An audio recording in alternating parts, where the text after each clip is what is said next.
इस वीडियो में हम लीडकोड बाईवीकली कॉन्टेस्ट 96 की सेकंड प्रॉब्लम डिस्कस करेंगे। प्रॉब्लम का नाम है minimum operations to make array equal और इसकी कैटेगरी है मीडियम। इस प्रॉब्लम में आपको दो एरे दिए हुए हैं। आपको क्या करना है, आपको एरे 1 पर कुछ ऑपरेशंस परफॉर्म करने हैं। ऑपरेशंस क्या है? एक ऑपरेशन में आप दो इंडेक्स चुन सकते हो, आई और जे, उस एरे के, और ith इंडेक्स पर जो वैल्यू है उसको k से इंक्रीमेंट कर सकते हो और jth इंडेक्स पर जो वैल्यू है उसको k से डिक्रीमेंट कर सकते हो। आप दो इंडेक्स चुनोगे, i और j। i पर जो वैल्यू होगी उसको k से इंक्रीमेंट कर दोगे, j पर जो वैल्यू होगी उसको k से डिक्रीमेंट कर दोगे, और ये k आपको क्वेश्चन में दिया होगा। ये एक फिक्स वैल्यू होगी। इन ऑपरेशन को परफॉर्म करने के बाद आपका एम क्या है? आपको nums1 एरे को nums2 एरे के इक्वल बनाना है। अगर बना पाए तो आपको नंबर ऑफ ऑपरेशन रिटर्न करने हैं कि जितने में आप नंबर 1 को नंबर 2 एरे के इक्वल बना सकते हो। और अगर ये पॉसिबल नहीं है, आप कितने ही ऑपरेशंस कर लो, आप सेकंड एरे के इक्वल नहीं बना सकते, तो उस केस में आपको रिटर्न करना है -1।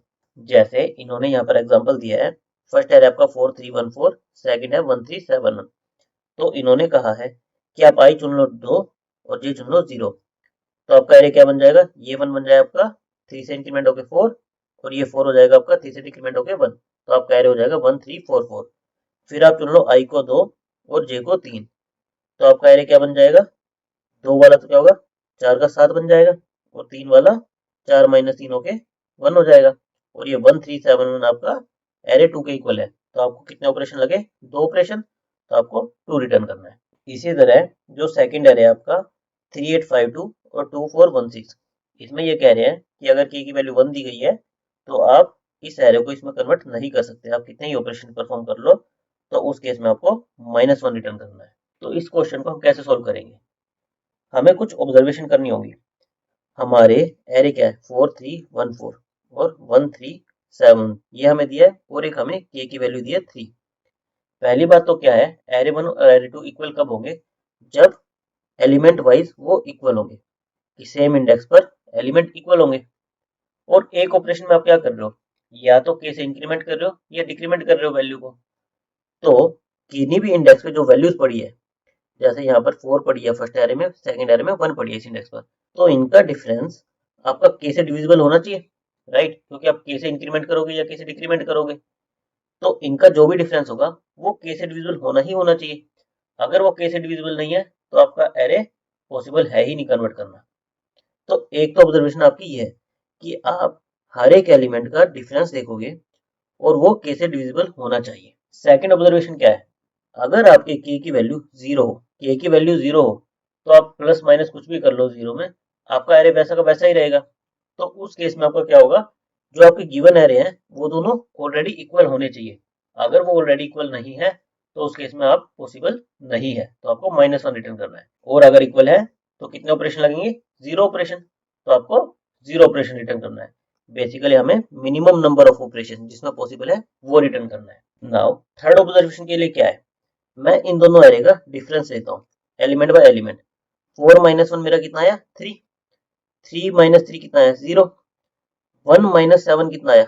-6। 4 माइनस 1 कितना आया मेरा? 3। तो आप देखो, आपके पॉजिटिव एलिमेंट का सम 3, 0 और 3 कितना है? 6।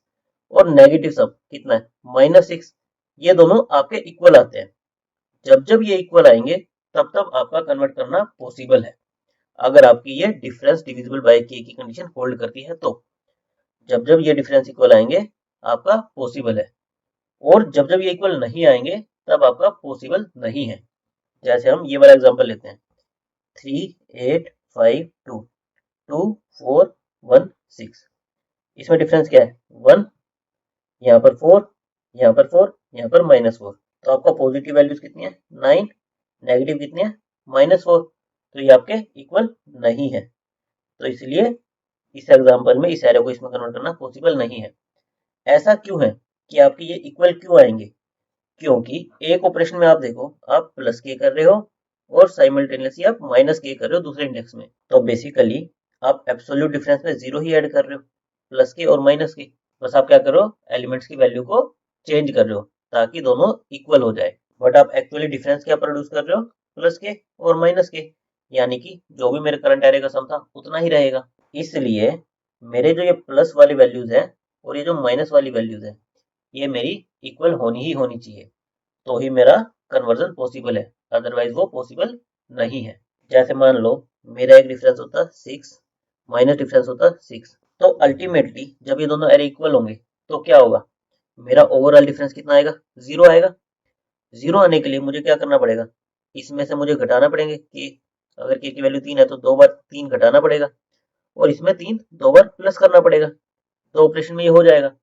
तो अल्टीमेटली मेरा 0 कब प्रोड्यूस हो सकता है, जब मेरे ये दोनों वैल्यूज इक्वल हो, उसी केस में, क्योंकि एक में से मैं घटाऊंगा, एक में मैं प्लस करूंगा। तो इसलिए इस क्वेश्चन के लिए हमारी 3 कंडीशंस क्या होंगी, के 0 है तो स्टार्टिंग में एरे चेक कर लो इक्वल है या नहीं है, फिर इंडिविजुअल एलिमेंट का डिफरेंस चेक कर लो वो के से डिविजिबल है या नहीं है।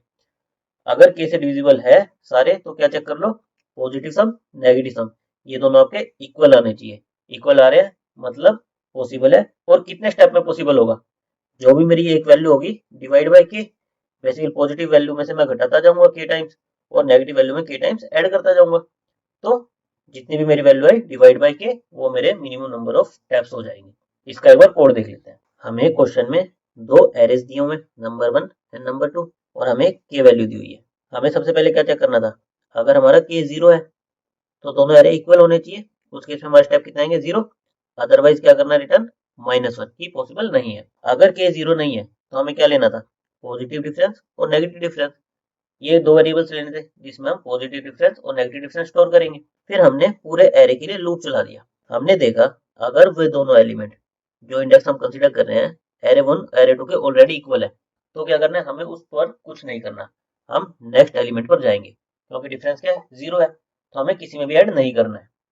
अदरवाइज जो नंबर बड़ा है, जो नंबर बड़ा है तो मतलब पॉजिटिव साइड का डिफरेंस ले रहा हूँ, मैं ये मान के चल रहा हूँ अगर नंबर 1 का एलिमेंट बड़ा है तो मैं उसे पॉजिटिव साइड में स्टोर करूंगा, और नम 2 का बड़ा है तो उसे नेगेटिव साइड में स्टोर करूंगा। तो अगर मेरा num1 एरे का एलिमेंट बड़ा है तो मुझे क्या करना है, पहले तो चेक करना है कि वो के से डिविजिबल है या नहीं है, उनका डिफरेंस के से डिविजिबल है या नहीं है। अगर वो डिविजिबल है तो मुझे पॉजिटिव डिफरेंस में उनका डिफरेंस ऐड कर देना है। अगर ये के से डिविजिबल नहीं है तो मैं -1 रिटर्न कर दूंगा। इसी तरह अगर मेरा nums2 का एलिमेंट बड़ा होता nums1 से, तो फिर से मैं वही चेक करता के से डिविजिबल है या नहीं है तो नेगेटिव डिफरेंस में ऐड कर दो, अदरवाइज -1 रिटर्न कर दो। और जब ये मेरा लूप पूरा हो जाएगा उसके बाद मुझे क्या चेक करना था, अगर पॉजिटिव डिफरेंस और नेगेटिव डिफरेंस दोनों इक्वल है तो स्टेप्स कितने आएंगे, कोई भी डिफरेंस डिवाइड बाय के, अदरवाइज -1। अगर ये दोनों इक्वल नहीं है तो -1 की पॉसिबल नहीं है। इसकी टाइम कॉम्प्लेक्सिटी हमारी क्या होगी, हम सिंपली यहाँ पर एक लूप चला रहे हैं, उसके बाद तो कुछ इफ एल्स कंडीशंस है, तो O ऑफ n हमारी क्या हो जाएगी, टाइम कॉम्प्लेक्सिटी। स्पेस कॉम्प्लेक्सिटी क्या होगी, हम केवल दो वेरिएबल्स ले रहे हैं, तो O ऑफ 1 ये हमारी स्पेस कॉम्प्लेक्सिटी हो जाएगी। Thank you guys.